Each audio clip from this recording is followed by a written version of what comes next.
It's Bill and Carol, or Carol and Bill.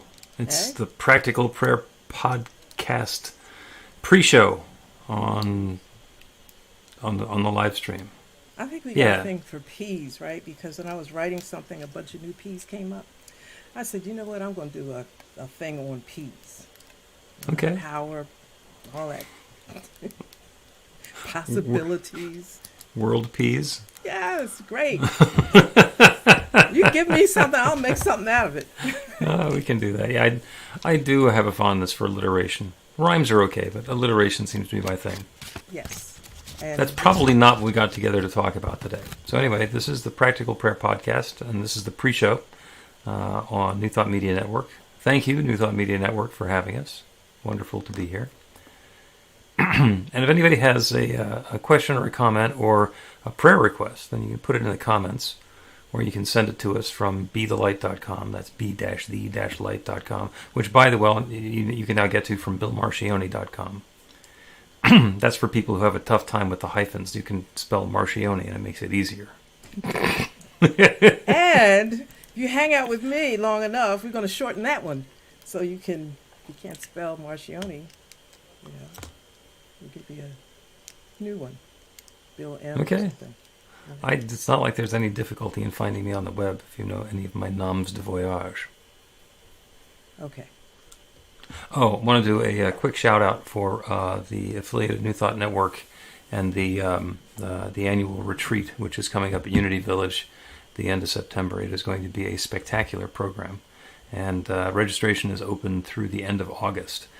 You can, and that's for on-site. You can also get into the virtual thing. It's at antn.org, antn.org, and I won't go into the details of what's going to be there, but it's going to be a fun week and a deep week and an enriching week.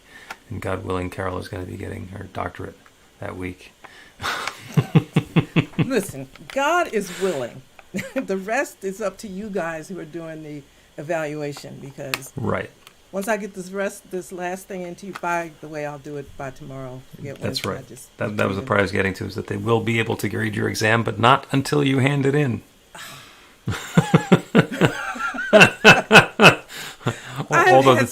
I've had so much going on, man. I can't think past the second, the moment that I'm in. So, yeah. Although it did occur to me that if, based on the conversation that you want to have during the podcast today about channeled consciousness, maybe they could find a way to grade the exam before you turn it in.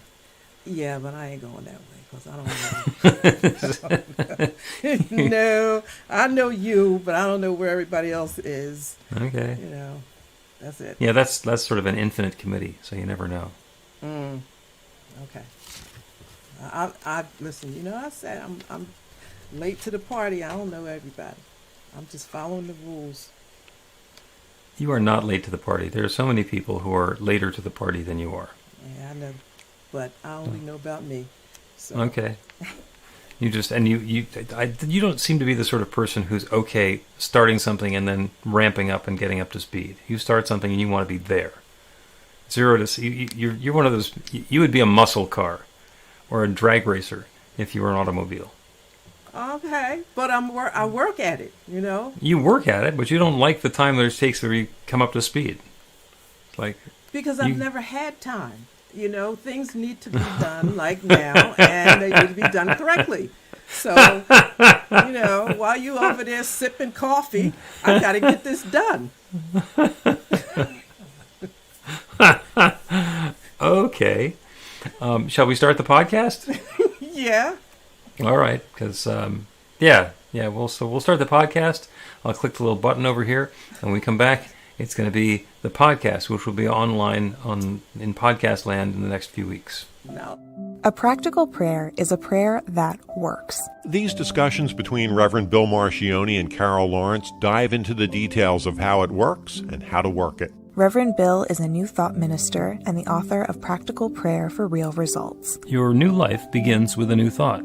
Carol Lawrence is on a spiritual quest, finding the New Thought teaching after decades on the pulpit in 3 different traditional denominations. I've got some questions. Together, they're exploring the philosophy and activities that come together from many of the world's religions to create the practical spirituality that is New Thought.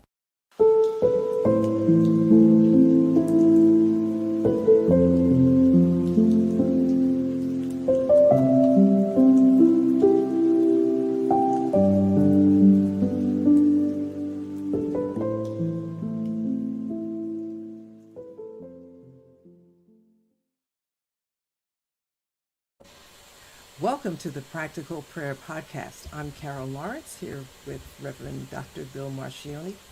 Good day. And hi. You want to talk about channeling, Yeah, which is different than channel surfing. a lot. Although, not a lot different, really, sometimes. Think about Yeah, it. and channeling and channel consciousness, where somebody is hearing the voices of non-corporeal so non-living beings, and they're speaking that spiritual truth or knowing from their perspective here into human life. Is something that is not necessarily part of the New Thought teaching, but it also isn't. It doesn't conflict with it at all. Mm-hmm. So, do you have your favorite channels? What's your favorite channel? Me, number one. Okay. And Esther is interesting. Okay. Esther Hicks, Yeah. who channels Abraham. Yes. And Cryon is interesting. There are a couple of others. I don't have favorites as such. Sometimes they're like ranked by popularity. Some channelers channel different stuff. Mm-hmm. So I don't have favorites necessarily because I know what it is. And yeah. So as we go on, I'll talk more about what I was going to say. Probably fits in down the road somewhere. Okay. Well, we'll get down the road and ease on into that. And the reason that the channeled consciousness fits into New Thought is because the very basis of New Thought is the notion that there is one. Mm-hmm. There's one power, one presence, and one intelligence. And that means that one can show up in all sorts of different ways. It's showing up individualized as me and as Carol and as everybody who is listening right now. And it is also available, that infinite intelligence, that divine guidance is available anywhere. And so a channel is simply a point where that intelligence, that wisdom, and that knowing breaks through from the infinite allness into the specific awareness and presence and personality of the channel. And they all do it differently. Which makes it such a beautiful thing. You know, that's why I like it so much, because of the beauty of what it is. When you said my favorites, I kind of smiled and said I am my favorite because of what it is. There's one mind. This is the best news that I had ever heard, you know, and I believed it all along in my whole life, but it wasn't articulated or interpreted the way that New Thought does. And once you hear that and you kind of get over the hurdle of understanding what it means, it is absolutely the most amazing thing. It's freeing, it's life-changing, it's everything to me when you talk about oneness. And in Ecclesiastes, it says that there's nothing new under the sun. So, you know, that sounds like a nice poetic thing. Yep. You know, no disrespect to the Bible or anybody out there that is really, you know, but we tend to look at the Bible in terms of the poetry and the flow of the language. But if you stop for a moment and say, what does this mean? There's nothing new under the sun. Then that explains eternity, because there's nothing new. It's all here, and if it's here and I'm experiencing it and it's not new, then that tells me then that there's a cycle, that things go around, which, by the way, fits my philosophy that after 50, everything is a repeat. So don't get all freaked out about something. You know, if something's going on, just look at what happened before and you'll figure it out. But yeah, all jokes aside, it's the most beautiful thing, because if it has happened before, if there is one mind, then that means everything is available to me. Yep. And I don't have to stress over it. So the only thing I have to do is figure out what I do to receive it. And I think maybe that's the difference. You know, some people will go to a channel that's their way of receiving of what's already out there in the one mind. If you need to do that, that's fine. But I do think there's a place for it, and it's really kind of beautiful to me. Yep. And there's nothing new under the sun. Doesn't mean that new things aren't coming into experience, because they are all the time. I mean, to the best of our knowing, 14.2 billion years ago, when the hot gases started combining together, there were no cell networks. Mm-hmm. So you could look at that and say, well, there is something new under the sun. But the potential for a cellular network was there from the very beginning. The potential for everything that has ever happened has been there. All of the energy, all of the intelligence, all of the potential, all of the possibility, all of the love is there. And it's simply being recombined upon itself and folded together to change experience, to unfold as experience. So that's why because to say nothing new simplifies it a lot. It's always been in the mind of God, if you want to put it that way. It's always been there. We have the privilege of pulling in what we need, and our gifts attract things and create things or whatever out of what already is. What is there? Here's how it works for me. I'm a writer, and I do some other stuff related to that. And there's times when I can't get the thought. I know it's something else. I used to sweat, and then I said, you know what, there's no writer's block. It's out there. It's out there. Go get a glass of water, take a walk, clear the channel. Clear the channel. Clear the channel. Clear what you want, be clear about what you want, and let it come to you. And it's like, it works. Mm-hmm. Yep. I think it's magic. It's just like going with what is, right? Well, yeah. When I was a professional ad copywriter, we described creative writing as staring at a blank sheet of paper until droplets of blood form on your forehead. Yeah.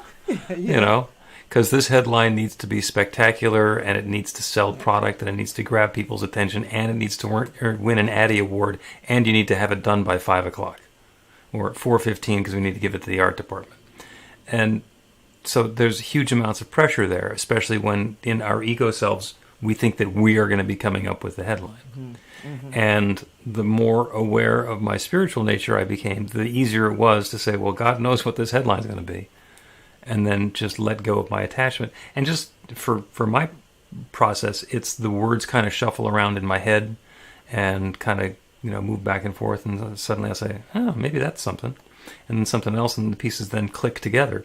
And I kind of observe the creative process happening. Now, I do need to take notes. I do need to write it down, because it's possible that God will whisper something brilliant in my ear and then I'll forget it, which is really embarrassing.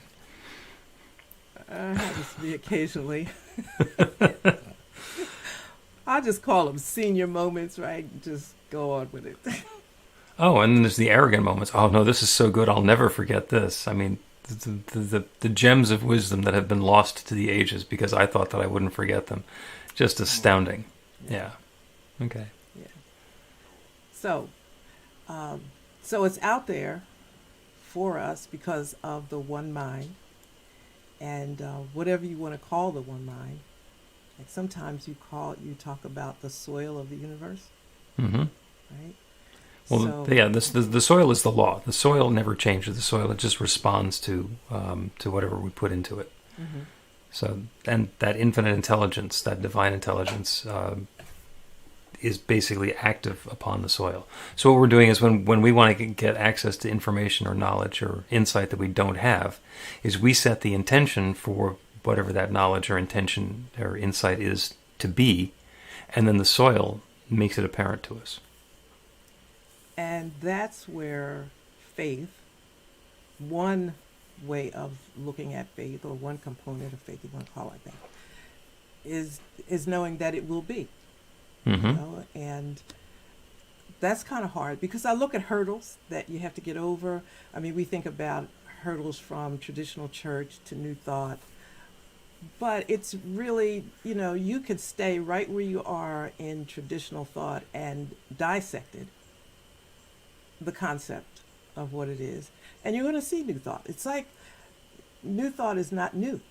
No, it is not new. It's not new, but not just the philosophy, which really, I track stuff back, right? So I'm going back. Yes, you do. I'm going back like more years than I'm going to admit right here, digging it out. And I thought to myself one time, I had a really good chuckle. I said, people say, like, this new age stuff is not whatever. And I'm thinking, this ain't new. It's new to you. This is not new. People make the mistake that new thought is something that's new, and it is not. New thought is having a thought that's not like the same thought that used to happen. Yes. So it's not the newness in time, it's the newness in thinking. And we can continue going along having the same thinking that we've had up until now and continue to get the same results, and we've all heard the little sayings about that, or we can choose something new. That has always been available. So there has been new thought since there has been thought. In fact, probably there's been new thought since slightly before there was old thought. Because that first thought was brand new, and the second thought might have also been brand new, or it might have been, hey, that first thought was really good. And let's stick with that. The thing is to allow the new thought, right? Just allow it to come. It's not going to hurt to think things a different way. And how that plays out for me is thinking, like, if I think of it a different way, God is so huge, I might be getting access to another part of God. Infinite intelligence, that's good. Like, what else is there to make this better? So I just get fascinated with the oneness and the channeling piece, that I'm not making light of it, because it is a part of African American religious experience that people don't talk about a whole lot, but most of us who have Southern roots, we know somebody, or a couple somebodies that were channeling and being mediums and all that. And, then you get a little bit older and come to a place where you have more degrees, and suddenly you don't want to, that stuff isn't real anymore. Well, really, come on. Yeah, it didn't go from being real to being not real just because somebody gave you a cap and a gown. Exactly. Yeah. So let's take a break, and we will talk about the different styles of different channels. Get inspiration in an instant. God calls are the gentle and uplifting moment of truth to help you remember that the bright light of God's love is shining right now as you. It's your God Call with Reverend Bill. Start your 2-week free trial today, and you'll get a phone call 4 times a week from Reverend Bill with an uplifting half-minute message filled with insight, wisdom, story, and fun. Let your light shine. You can answer the call to listen to it live, or let it go to voicemail so you can hear it later. After the free trial, your subscription is just $5.95 a month. The details are at godcall.org. God calls are disruptive, intentionally. Whenever you write something, put on a gold star. They take you away from your routine to remind you about the truth of who you really are. They come at random times between 8:15 a.m. and 6 p.m., so you won't be expecting them. And somehow, the message is exactly what you need to hear at the time. Magic is loose in the world. It's a moment of motivation in the middle of your day. Find out more and start your 2-week free trial now at godcall.org. Welcome back to the Practical Prayer Podcast. I'm Carol with Reverend Dr. Bill Marchiony. I'll try that one more time. Try it one more time? Yeah, the whole welcome. Okay. Welcome back to the Practical Podcast. Take 3. Come on. Hey, right, okay. Oh, okay. Listen. Welcome back to the Practical Prayer Podcast. I'm Carol, here with Reverend Dr. Bill Marchiony. We're talking about the styles of channels, and there are different mediums. Is that really a word? Is it media? No, it would be mediums. Yes. There are different people who channel different non-corporeal beings that have a different style. So Esther Hicks, who channels Abraham, has a very interesting voice and an accent. And it's different than her accent when she's just speaking as Esther. And she says that the severity or the intensity of the accent is inversely proportional to her resistance. When she's resisting saying what Abraham wants to say, the accent gets really strong. And when she's right in the flow and right in the groove of it, she sounds a lot more like Esther. And you can hear in the recordings over the years and decades that it started out as a really distinct accent, and then it went away a little bit, and now it's coming back and forth, in and out a little bit. Paul Selig, when he's channeling, he actually will very quickly say what his what the consciousness is telling him, and then he will repeat it back in his own words. And sometimes it's really fun to watch him because the consciousness that he's channeling will tell him something that he doesn't agree with, and they'll have a little argument before he's actually willing to say it in his voice. Now, he's already said it in their voice because that's how he hears it, and then he has that going back and forth. And then, of course, there is the third example that I love, the master medium, which was from the movie Ghost, played by Whoopi Goldberg, who thought that she was a phony until suddenly it turned out that she wasn't. And she sounds like a medium who sounds like Whoopi Goldberg. Mm-hmm. So it can show up in all kinds of different ways. Who are the other ones who you have experience with that have a distinct style? The ones I know are not famous. They're people that I've known over time when I was a little girl and subsequent to that. So they have no name, they have no fame. There are people that channel that I know, and mediums. Okay. When we say mediums, sometimes people talk to loved ones that have, they say, crossed over. And not too interested in that. That's good, but it's because of, I guess, my own theology about once a person moves into the next place in life. For instance, my father was my absolute best friend. We were joined at the hip and all of that business. And I never desired to talk to him. I thought about him a lot. And I do believe he had such strong beliefs about where he was going. And I have beliefs about what happens. Why would I bother him? He's on to the next thing. He did his best with me. And so there may be a medium that will say, I can have your father talk to you. And I said, listen, he may come back pissed. He's doing something else. He's got, he's got other agendas. He did his thing here. So it depends, I guess, on what you believe or, whatever. Yeah, there's also the notion that time is basically a human construct, and that all of this unfolding, and we were talking about that before, that there's nothing new under the sun. It all started out as this infinite potential. So everything that is has been available and possible since the beginning, and it's our physical incarnation that gives us a timeline, because there's a birth moment, and then there's some stuff that happens, and then there's a demise moment. And we don't really know anything about the before and after. But it is possible that everything in our experience is like a movie. So the reel is already there, and by the time you thread up the film and the opening credit sequence starts running, it's going to run through to the end of the film, and it's just about it's going at 24 frames a second, so that we get to experience it. So it's like maybe what you're doing is somebody's going to channel Dad, and it's like, oh, he's off in the middle of 16 other films now. He's going to have to come back to frame number 2743 here so he can talk to you. Yeah, and it's kind of real like that to me, because he gave me everything that he could possibly give me, that I could receive, right? And I'm even receiving some of it that I couldn't receive before. Mm-hmm. So he's not hanging around here. What is he, watching me? He's already done his thing, right? He's on to the next, as you say, reel. Yeah, but he might be watching you, because in an infinite universe, watching you doesn't take away from anything else. But why would you? Listen, just go on with your next thing. Right. I would want him to go on with his next thing. I'm going to let you reserve the right to make that decision when you get on to the next thing. Not like, I committed I wasn't going to pay any attention, and it turns out that I can pay attention to everything, so now I have to put blinders on about what's going on with my kids.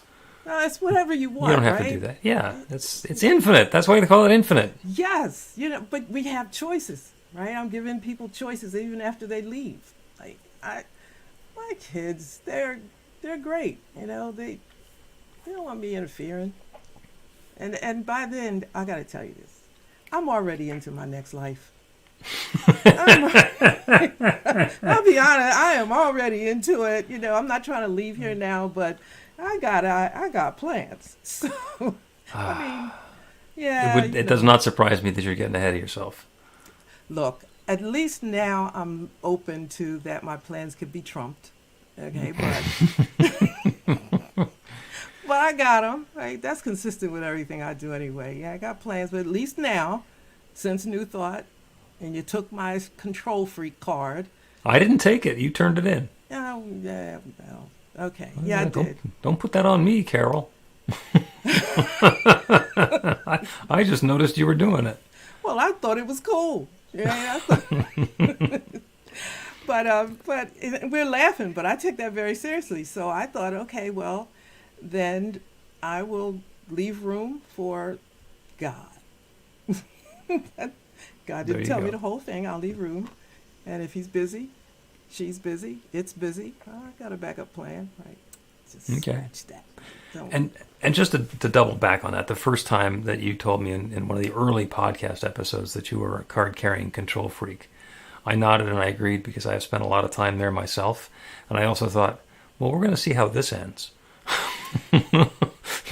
Which I did not mention to you because, first of all, you were proud of the control freak card. And second of all, you wouldn't have believed me.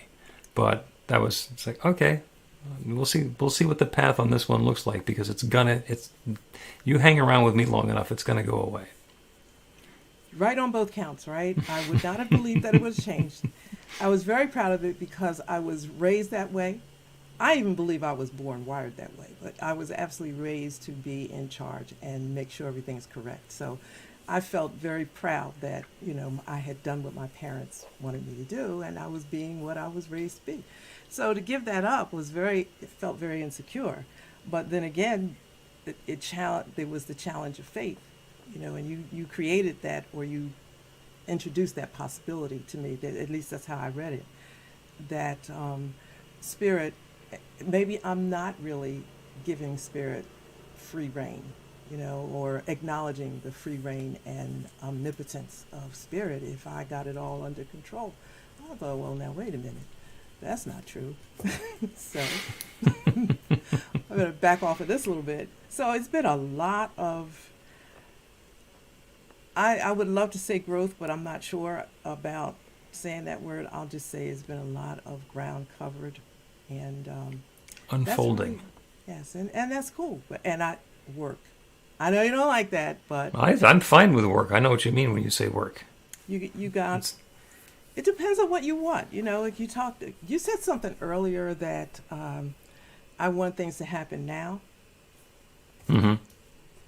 I'm not quite exactly sure whether that's true. I'll think about that a little bit more. I want them to happen. Period. And in my mind, I have to do my part to do that. And I'm not, I ain't chilling and hanging out because I really want this, and if my paying attention to it will help. You got to pay attention. Pay attention to be intentional and all of that. Yeah, I want to double back to the control freak thing and why it is that I knew, or what it is that I knew about what was in the process of happening for you. And it's the difference, we've covered this before, but I think it's worth repeating again. It's the difference between excellence and perfection. So while I was carrying a control freak card, everything needed to be perfect. And I was proud of myself for being a perfectionist. I said, anything's worth doing is worth doing well. Anything that you're not going to do perfectly, you shouldn't do at all. And that was the part that was in error, because there are some things that we can do just because they're fun to do, even if we're not particularly good at it. Watch somebody who's not very good at dancing but really loves it dance. It has nothing to do with perfection. It has to do with being in the groove and feeling that. And Excellence is the opposite. Excellence is, I may not be a very good dancer, but I love the music and I love to dance, so I'm going to do it, and it's going to be as excellent an experience as I can have. And if there are other people who are watching me who think, look, Bill's over to my right, I think I should be facing left, fine. Make that work. And perfection is about how close to 100% we can get. And excellence is about how good we can get. And who cares where 100% is? It's going to be from our own baseline of wherever we're starting to get it as high up on the excellence scale as we can. And I've talked about ivory soap before. 99 and 44 100% pure. And when I was a kid, all I could think of was, what's that other 56 of 100ths of a percent? Because it's not soap. It's like, what's wrong with this product? And I completely missed the point. And by the way, when I was writing ad copy, I would not have come up with that because it wouldn't have seemed to me to be good soap. Yeah. So then as a control freak, we look for perfection. Yeah, everything is measured again by how far it is from zero defects.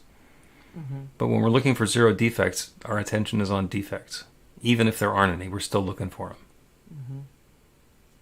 Mm-hmm. Whereas with excellence, it's like, oh, okay, there's 9 pins in the bowling lane, or 10 of them, and I knocked down 9 of them. Isn't that great?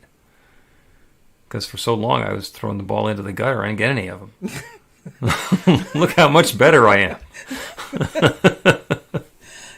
Okay, so then, I'm not, in the interest of full disclosure, I'm not sure that I've transferred quite yet from perfectionist to excellence, because I'm going to do the job, whatever it is, to the best of my ability with the time that I have to do. Absolutely, and that's excellence. And the part that you're no longer freaking about it is the transformation point for you. Well, now, I didn't say I was no longer freaking about it, right? Okay, I turned my dissertation in. That's the level of excellence within the time that I had to do it. Mm-hmm. But I kept working on it. And I got to a place, I said, what are you doing? It's done. I mean, that's it. You don't get to give it to them anymore. They don't want an upgrade. They don't want they don't want this. It's done. And you have no idea. I sat there, it was almost like looking into the screen saying, but I can't do it anymore. I can't fix it anymore. No, you can.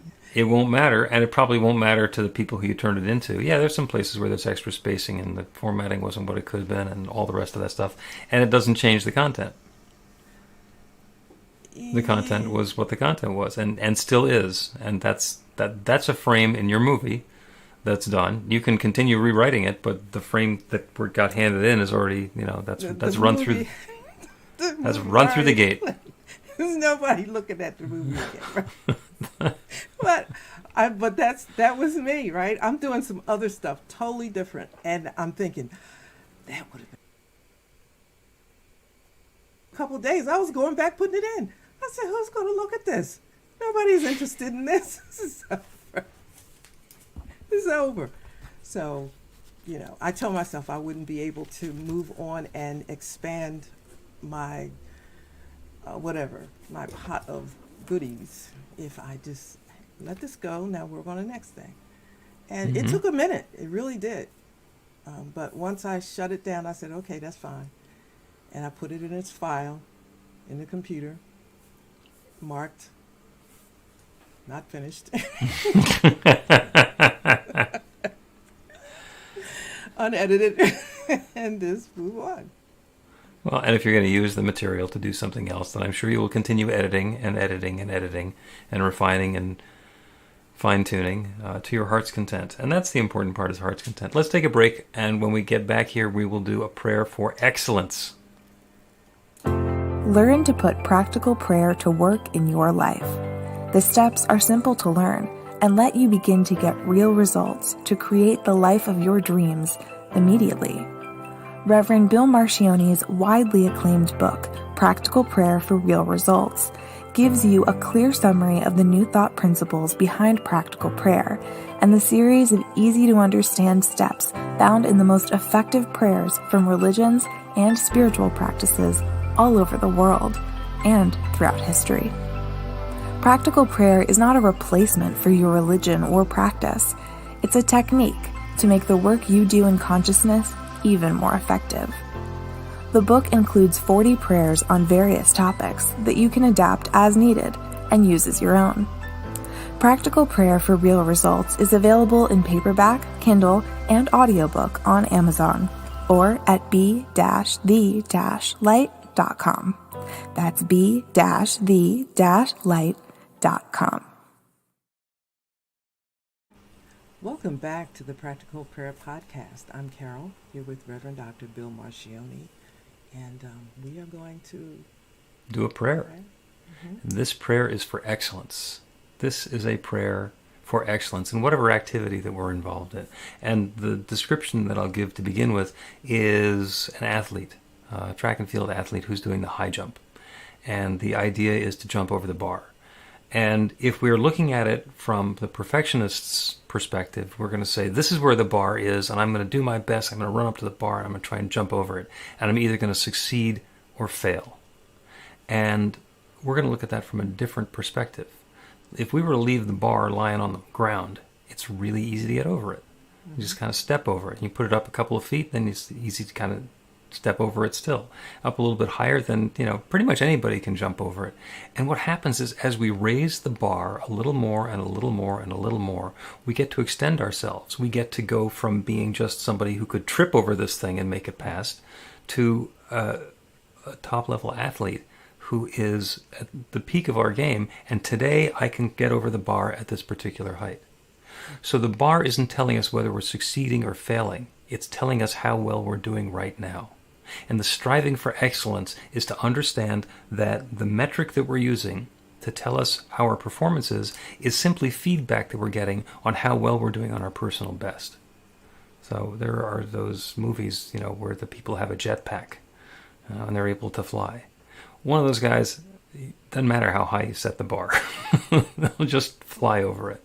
But that's not the point. The point isn't how high we can go. It is how excellent we can be at the activity that we're involved in now. And that's the prayer. So we get to turn away from the stuff that's going on around us, from the judgment that we have about the activities that have been leading up until now. And in prayer, we get to turn to that infinite creative power, that divine presence, that infinite love, that one that creates everything, that has created everything, that continues to create everything. There is only that one divine power and presence that shares itself through and as and in all of its creation. Everything is that divine presence, that infinite love, that limitless intelligence, that infinite substance revealed in its own particular way. Everything, everywhere, everyone, every moment, every activity is that one expressed fresh and new. And because that's true everywhere, I know it's true right here and right now, for me and for each one listening to this prayer. Each an individualization of that divine power and presence, each with a combination of skills and gifts and talents and abilities that makes us uniquely who we are. And the activities we are engaged in are the opportunity to express those gifts and skills and talents with excellence, to understand who we are, to understand where we are on our path, to understand what's available and accessible and possible for us now, and to jump out and do it, and to bring excellence into the world through it. And that infinite creative power, that divine intelligence, is not only empowering us to excel, to leap as high as we're going to leap, to perform at the level that we're going to perform, but also providing us with the guidance about that which is ours to attempt, that which is perfect and appropriate and reasonable for us to engage in. We let go of the idea that if we try and we don't measure up to some preconceived notion that we're somehow failing, we are simply succeeding at doing something else.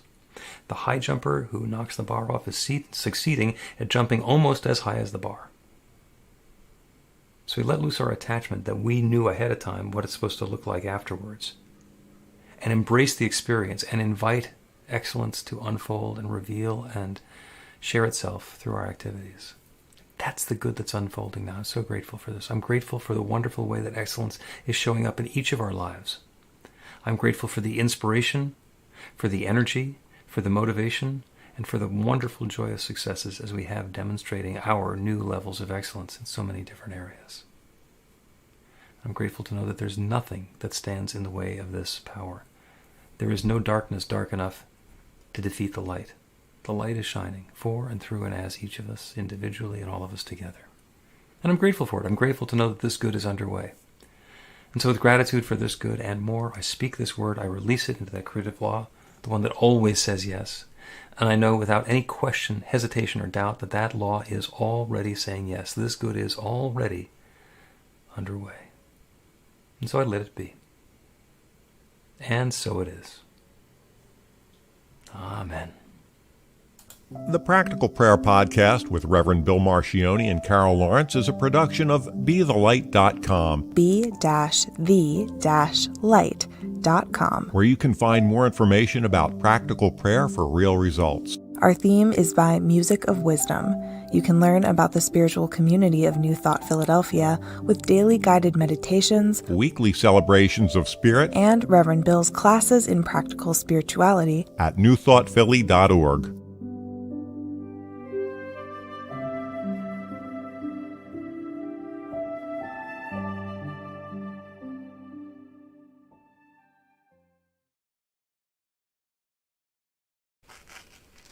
That was a fun episode. Yeah, it was. It was. This is our online post show. So if anybody who's on Facebook or YouTube's wants to put in a comment or something, we can address that in. I was going to say real time, but what's reality? Yeah. Do you see the comments after we're over on YouTube? Right? You can see them. I can see them on YouTube, and then people can add new comments on YouTube. Yeah. Somebody took issue with something I said in a recent episode, so I thought that was fun. Like, okay, let's see. Am I going to get into a fight on YouTube? I don't know. Maybe I've not. seen fights on YouTube. I don't see what the difference is. It's like it's the opinion. Yep, I did hear you channeled Steve on the lawnmower. For a little while during that, and folks who were listening, there's a groundskeeper outside of Carol's grounds who loves riding around on the lawnmower or flying around on the leaf blower or whatever else he's got. It's got an engine. He's going to run it all day. Yes, all day. He loves it, and that's his level of excellence. And it shows. I mean, the property is meticulously done. It just looks beautiful all the time. But I'm thinking, take a break, guys.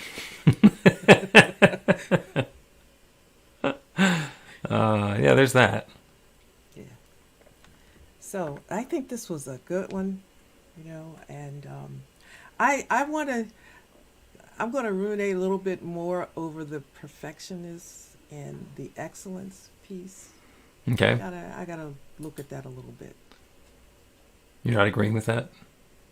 It's not resonating right now. You're still thinking that 56/100% of the ivory could be better. I'm thinking about the poor guy who was jumping the hurdle and he didn't make it, and that was his level of excellence at that moment. Is that what you're saying? Yeah, that's how high he could jump today. Now, the fact that the bar was set higher than he could jump didn't mean that he wasn't excellent. Because, by the way, it's possible to set that bar high enough that nobody's going to jump over it. Yeah, well, tell him that. Right? Okay. This was your best today. He doesn't see that. He wants to jump the bar. Right. Oh, yeah. And that's natural. That's our competitive nature. That's our perfectionism, and that's what I came here to do. And especially when it comes down to a matter of timing, that there's an Olympic athlete, and for them to reach their peak performance on the day of the finals and clear the bar higher than anybody else can is very meaningful. Mm-hmm. So it's sad when the other guy gets a little bit higher than they did, and they wind up with a silver or a bronze or a nothing at all. Then again, it's even worse if they wind up injuring themselves 3 days before the Olympics start, and after all of that training, they don't get to go at all. Somebody who's in that position, yeah, silver would have been okay. And the person who came in fourth, yeah, getting on the podium would have been nice. So, and that's where excellence comes in. Yeah, of course, you'd like to clear the bar and get the gold. I got to work with it. Okay. Because I want, if I look at something and I say, this is what I want to do. I want to do this. Nothing else is acceptable. Nothing else. And that it may take a little longer, but if I miss the bar, right, that day, it's not game over. We're not evaluating that. That's not what we're looking at here. What we're looking at is me clearing this bar. There's no conversation until that's done. Now, once I clear it, what you say? I would imagine that during your career as a pastor, from time to time, you've done funerals or memorials. Mm-hmm. Okay, perfecting your eulogy a week after the memorial is not going to help. It's going to be what it's going to be. It's going to be what it's going to be. And it was exactly what was necessary at the time. And even if you think of something really clever or really thoughtful or really uplifting that you could have said, let it go. Yeah. I mean, that applies to every sermon I've ever done. When I get finished, by the time I get in the car, I think about, all the things I could have said, and I left this part out, or why didn't I think of this then? But then, you can't go back. So make a note. Okay. And on to the next thing. Okay. So I think you're already most of the way there. You're just incorporating it because you're already doing it. Okay. You're already doing it. I'll understand it better by and by, right? Because right now, the by and by means as we go forward, you'll keep on explaining it. Or I'll just keep on talking like one of the adult characters in the Charlie Brown cartoon, going wah, wah, wah, wah, wah, wah, wah, and suddenly you'll get an inspiration. I don't know how it works. That's above my pay grade. All right, well, we'll see. It's working so far, and some things like anybody, I can take it right there, but then there's others. If it doesn't work, I'll just sit it on the shelf until I can figure out what you're talking about. I have this thing about teachers, maybe because I am one, but I think that the teacher has something. Okay, right or wrong, it's not my issue. The teacher has something. So if I'm not getting it right now, we'll work with that a little bit. We'll get it. Yep. At the end of the day, the point is to understand it, not to necessarily agree with it. You agree with that? Exactly. Absolutely. Yeah. I have some very valuable things that I've learned from some of my teachers, which were things that they were not trying to teach me, and in fact taught me a lot by just how badly they botched it. So I got to understand, okay, well, when I'm the teacher, when I'm the minister, when I'm the guy in charge, I'm going to do it differently because I've seen how badly it can go. Yeah, but, I'm thinking more of the thought, whatever it is, can be as sound as whatever. I can't give you an argument on whatever it is you just said. I don't agree with it, but I understand what you're saying. You know what I mean? It's like that. I understand what you're saying, but it's like the, I like the philosophies of the existence of God, ontology, and all that, and I did get quite wrapped up in that in the dissertation, which took me out much further than it should have. But I can groove on that, right? And as I was looking at the different theisms and interpretations of God, I understood them. I didn't agree with them, but I understood them. They made perfect sense. I know where I land. I'm comfortable where I land, but I would never knock somebody else off the pedestal because, off the stage because of that works for you. Over here, this is me. Okay. Well, on that, a wrap. Thank you. Another exciting podcast live stream recording session of the Practical Prayer Podcast, which drops Wednesday mornings at 4 a.m. Eastern Time, so make sure you wake up for it. Or just subscribe. It'll be an automatic thing. Okay. See you next time. See ya.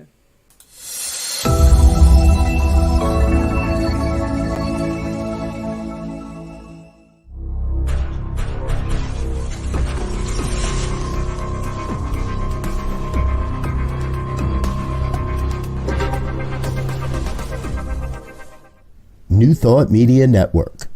We are a global broadcast network of positive music, media, and entertainment, inspiring humanity's evolution along the journey of enlightenment and creating a world of love, peace, empowerment, and prosperity for all.